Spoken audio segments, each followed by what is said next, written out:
summarize. Okay. Again, as I mentioned earlier, no, to sum up the discussion, the information security and assurance or ISA, no, is grounded in the CIA triad, no. Again, sabi nga kanina, confidentiality, integrity, and availability. It ensures data protection through technical controls, risk management, and user behavior.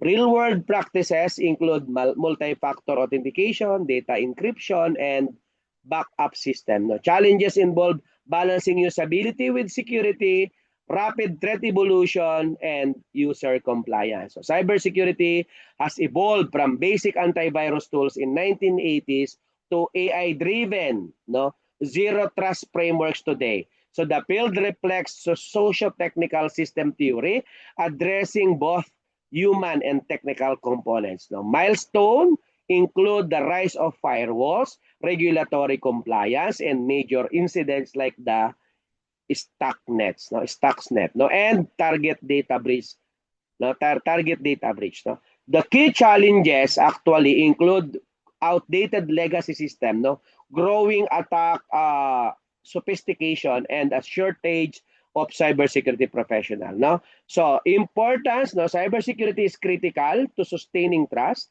compliance, and business continuity in a digital operation. So guided by system theory and cyber resilience principle because it secures modern asset like cloud platform, SaaS, no, SaaS apps, no, and industrial system. Example include the zero trust models by Google and CSPM